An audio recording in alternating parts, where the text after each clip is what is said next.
বন্ধুরা, ব্রিটেনে যতই ভারতের বংশোদ্ভূত ঋষি সুনাক সরকার হোক না কেন, তবুও তাদের দেশের ভিতরে যে সমস্ত রিপোর্টারগুলো আছে তাদের ভেতরে এখনো সেই ইংরেজদের খুন রয়েছে, যারা ভারতে একটা সময় সেই ইস্ট ইন্ডিয়া কোম্পানির নামে ভারতের ভেতরে 150 বছর রাজ করেছিল।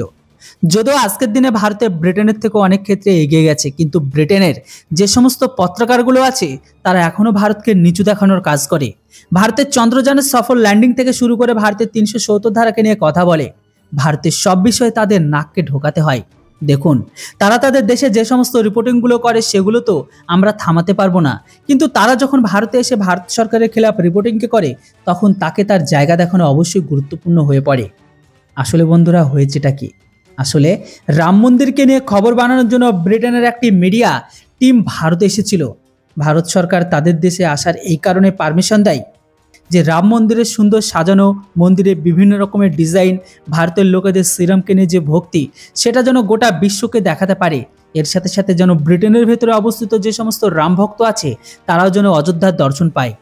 কিন্তু এই সমস্ত ইংরেজ পত্রকারগুলো তারা রাম মন্দিরের বদলে ডকুমেন্টারি বানানোর বদলে তারা ভারতে এসে মুসলিম পক্ষের রায়কে নিয়ে ডকুমেন্টারি বানাতে শুরু করে। তারা বাবরি মসজিদকে সোজা মেন মুদ্দা বানিয়ে তারা রিপোর্টিংকে শুরু করে।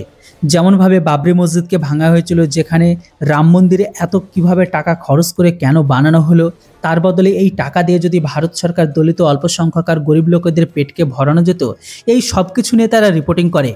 এমন অনেক কথাবার্তা আছে যেগুলো তারা জেনে শুনে তাদের নিউজকে কভার করছিল, যেন ইউরোপের ভেতরে ভারতের ছবিকে খারাপ করা যায়।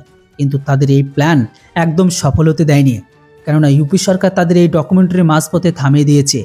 আসলে যখন ইউপি যোগী সরকার এই বিষয়ের উপর জানতে পারে যে বিদেশি মিডিয়া ভারতকে নিয়ে খারাপভাবে ছবিকে তৈরি করেছে, তো সিএম যোগী আদিত্যনাথ ফরেন তাদের আধিকারিককে পাঠিয়ে দিয়ে প্রথমে এই ব্রিটিশ পত্রকারকে নিজেদের হেফাজতে নেয়, তাদের ক্যামেরাগুলোকে জব্দ করে। তারপরে তাদের শান্তিপূর্ণভাবে বোঝানো হয় যে আপনারা আমাদের অতিথি বলে তার মানে এই নয় যে আপনারা আমাদের ঘরে এসে আমাদের অপমান করবেন।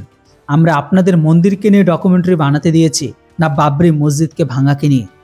এমন বিবাদিত রিপোর্ট তৈরি যেন এখানকার মহলকে খারাপ যেন না করে। আপনারা যদি ভারত সরকারের খেলাফ কোনো রিপোর্টকে তৈরি করেন তাহলে আমি আপনাদের ভিসাকে সাসপেন্ড করে দেব। যদিও যোগীজি এই ইংরেজদের উপর এই কারণে ভড়কে যায় যে ডকুমেন্টারিতে তারা রাম ভক্তের রায়কে কখনো শুনতেই চায়নি। তাদের ফোকাস সব থেকে বেশি এটার উপর ছিল যে মুসলিম মসজিদকে ভেঙে কোর্টের রায়কে মানার পরও সেটিকে ভেঙে সেখানে মন্দির তৈরি করে। কিন্তু তারা এর পেছনে 500 বছরের ইতিহাসকে জানার চেষ্টাই করেনি। এই 500 বছরে কত রাম ভক্ত এই আন্দোলনে তারা প্রাণকে হারিয়েছে। যাই হোক, ইংরেজরা তো কখনোই বদলাবে না। দুটো দেশ আর দুটো মানুষের মধ্যে ঝামেলা করে তাদের রক্তে রয়েছে। আর ভারত সরকার ব্রিটিশ পত্রকারীদের রিপোর্টকে বন্ধ করে দিয়ে তাদের আবারও পুনরায় ইউকে ফিরে যাওয়ার কথা বলে। বন্ধুরা, এবার আপনারা বলুন, মুখ্যমন্ত্রী যোগী আদিত্যনাথ এদের রিপোর্টিংকে বন্ধ করে যে সঠিক করেছে না ভুল? এ বিষয়ে অবশ্যই আপনাদের মতামত কমেন্ট বক্সে লিখে জানান। আর হ্যাঁ, ভিডিওর ইনফরমেশন ভালো লাগলে চ্যানেলটিকে কেউ সাবস্ক্রাইব করতে ভুলবেন না। Thanks for watching. জয় হিন্দ, বন্দে মাতরম।